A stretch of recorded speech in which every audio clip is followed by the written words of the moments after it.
shooting this video. Actually, I had another topic in mind as my next video, but I had a commenter post that they just graduated nursing school and was asking for advice on how to study for NCLEX.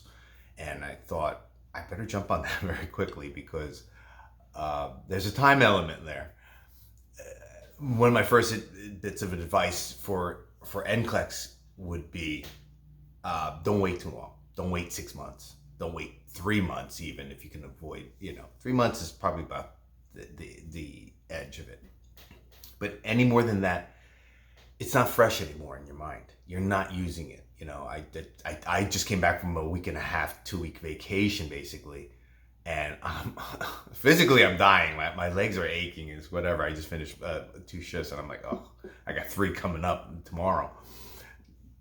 You could do that as a nurse. You can group your vacation and work days together. But it's not, it's you use it or you lose it, So you want to take it while this information, this test taking feeling is still lively in you. I have a friend, she's been a nurse 21, 22 years. She hasn't gotten her certification, and she's been really resistant because she's scared to take the test. It's not that she doesn't know the information. She knows the information better than, she's forgotten more than I know. But and I'm certified, she's not. And I said, it's for us, we get a raise for it. I was like, it's money, it's a motivating factor. But she's just scared of test taking because she's been out of that element so long. She is one of the best nurses I know. Her daughter's actually a classmate of my daughter. They're both RNs now as well. Our children are RNs. But she's just really scared to take the test. And I've been trying and pushing. I think she will take it this summer. But, you're out of that element, even though you know it. It's just like a lot of us, a basic theme in this channel is, okay, you're an older adult. Sometimes a lot of us have college degrees or multiple college degrees. We have multiple college degrees, but now we got to go back to nursing school. It's a big, big difference because we've been out of school so long. We've been in the working world so long. We've been home taking care of our families for so long. And now we've got to be students again. Oh my God, we just packed up the student and sent them off to school this morning. Now we got to be a student as well.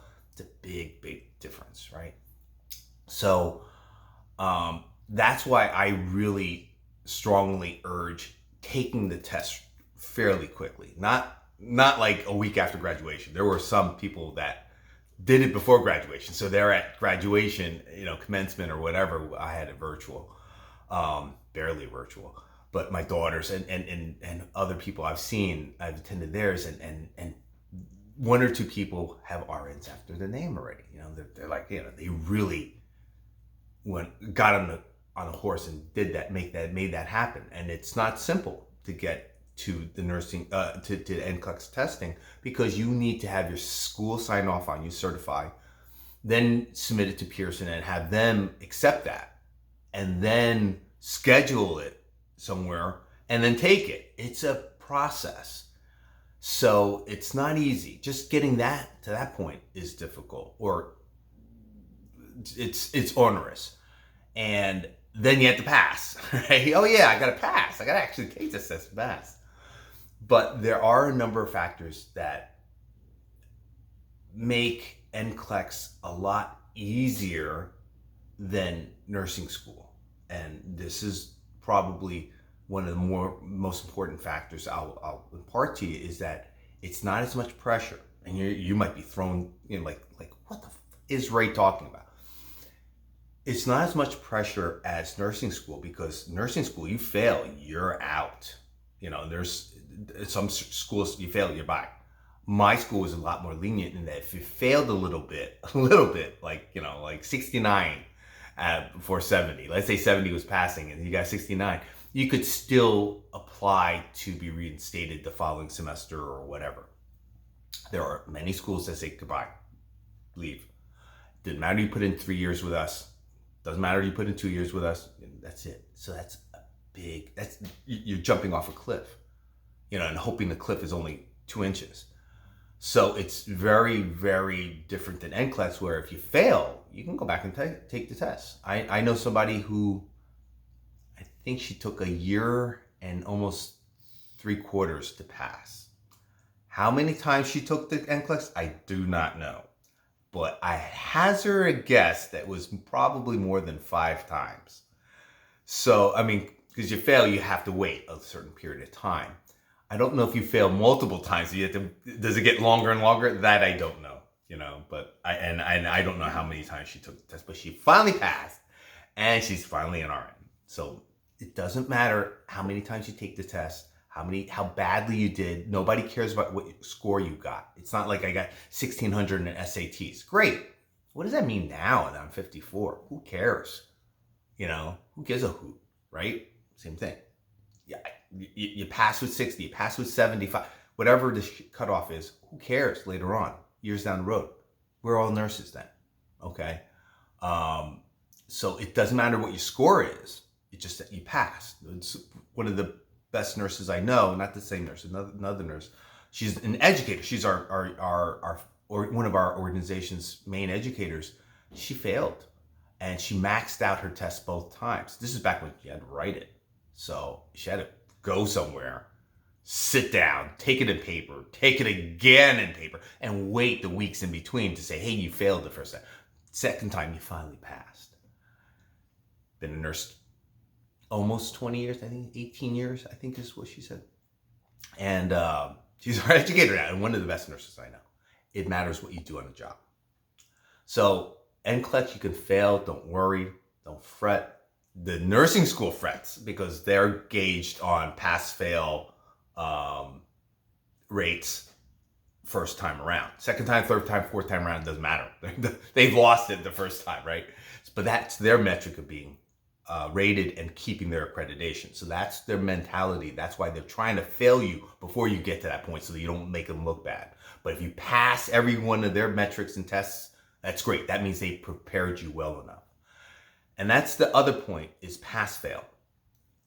NCLEX is easier because you don't have to get an 81 or greater. You don't have to get an 85 or greater. You don't have to get a 70 or greater, 71 or greater. It's pass or fail.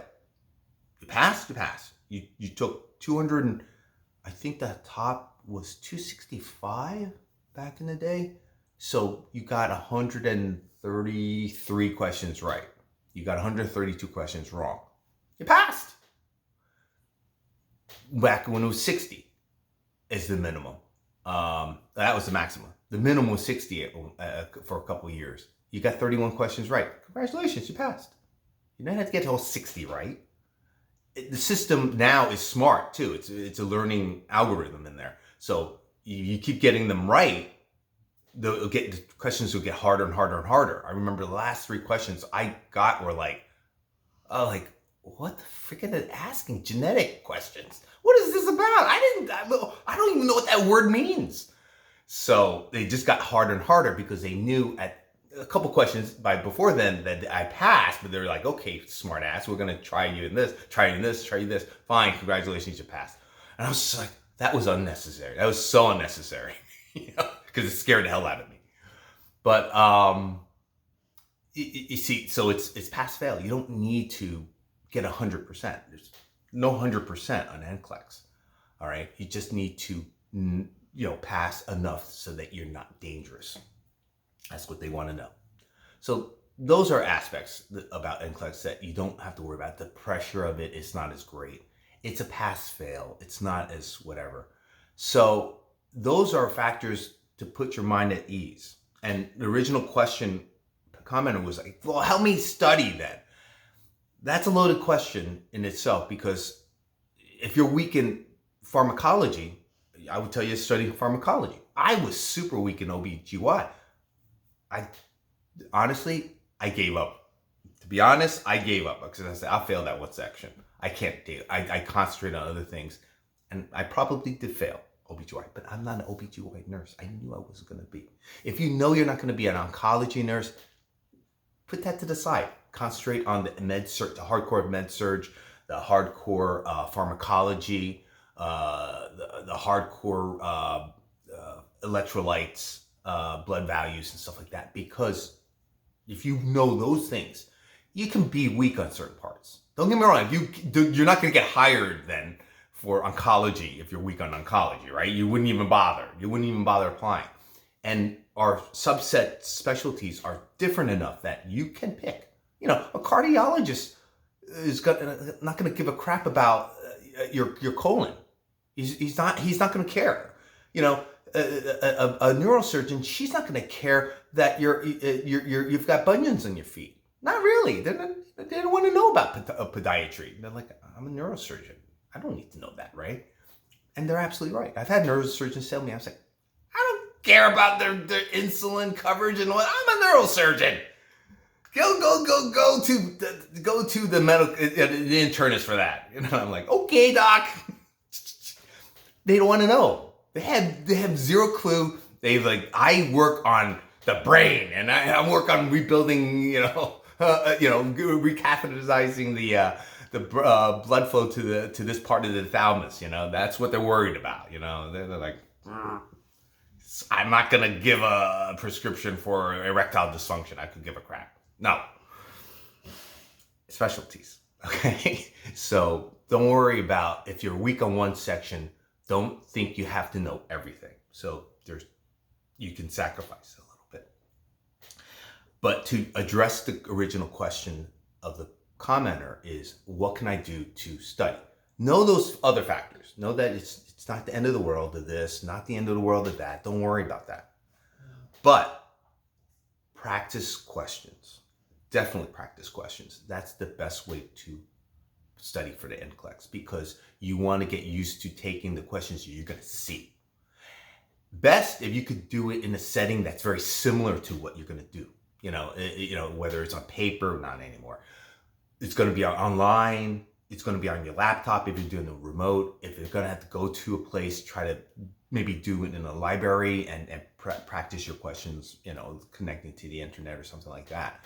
And how to facilitate that is picking one of those online services that prepare you for NCLEX. Google it up. There's many out there.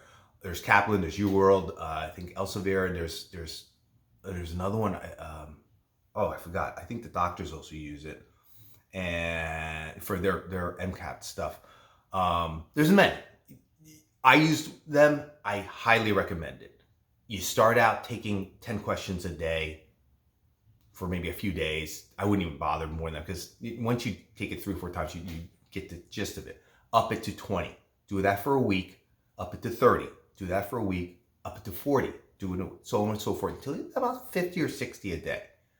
By that time, you're pretty much ready for NCLEX, because that's about, it could be about 600-700 questions in. To be honest, I took a couple weeks more than that.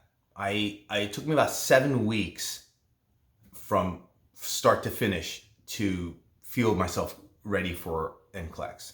And I had taken close to probably 1,500 questions by that time. I would think I was up to 70 or 80 questions a day, and passed. I suggested the same thing to my daughter. She did it the same way. She passed. It's nerve-wracking. That's probably the hardest part, because just like when you took the SATs or you're taking LSATs or what have you, or you're going to be nervous. And that's why I said that in the first part of the video. Get that and realize, get that under your belt and realize it's not the end of the world. You can fail and take it again. Just like SATs, by the way, you could. But SATs are even harsher in that those grades are saved. And the colleges see that, right? Not here. They don't care. You just need to pass that one time. You don't need to get a better score than the passing score that you got. There is no such thing. They do not give a hoot. You pass, you're a nurse. Congratulations. Give this to your state board of nursing. They'll give you your license.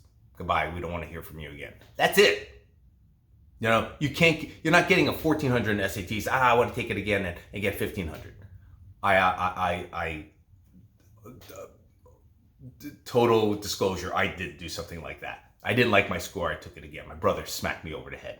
but he was a offensive lineman, and he was like, I would have died for that first score. I was like, yeah, dummy. You know, so I actually took it again. And I did get much better score, and he was like, he's asshole, stupid little shit, bonk. Yeah.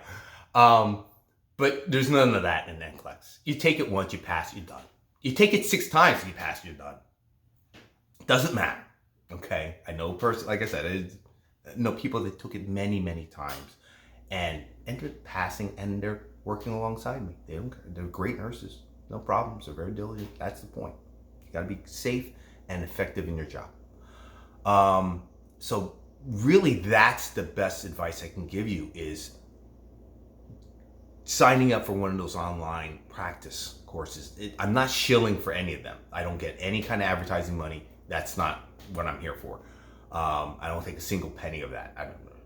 I wouldn't even know. I wouldn't even know how to sign up for that. I've had people approach me, and I'm like, nah, I do this for my own therapy. This is my self-therapy.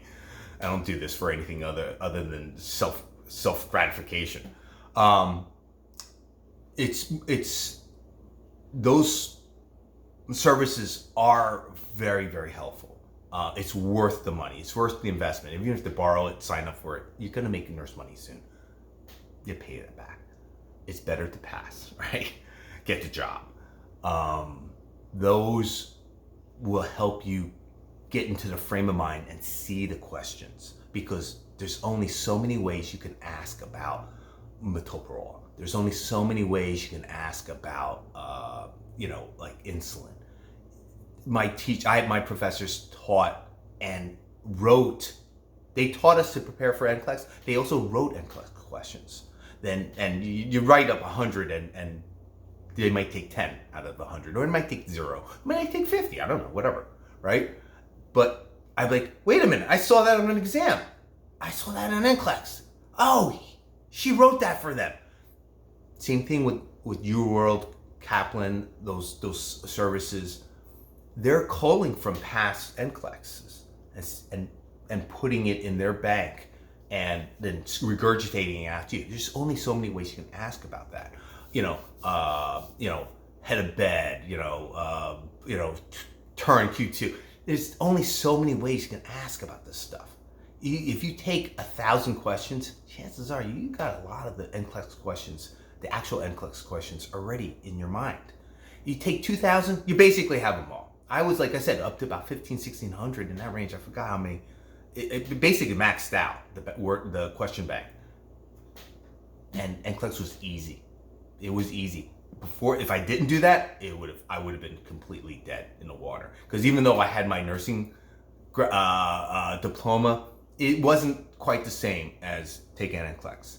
I needed that extra testing service, taking all those questions, practicing it, getting my stamina, test-taking stamina up to a point where I could take 70 questions a day, 80 questions a day. It's nothing. I was like, oh, man, that was it. So that's my best advice to you guys. I'm not going to tell you, study pharmacology, but I will say to you, if you're weak in peds, so be it. Concentrate on where your strengths are. If you have to give one field, give one field. Maybe you're weak on neurology, strong on renal, but don't give up more than one. Okay, this is you give up one, you might be bad. It might take you a little longer to pass NCLEX in the sense of, it took me 100 questions. All right, so what? The main issue is passing. Okay, don't wait too long. Don't worry about the seriousness of the test. You can retake. It's pass fail. There's a little give on the fields. If you're weak on one, don't worry about it. Concentrate on the other ones where you're strong. Then work to your strengths, and then practice these questions over and over and over until you see blue. You're like, ugh. Then you're ready. Good luck.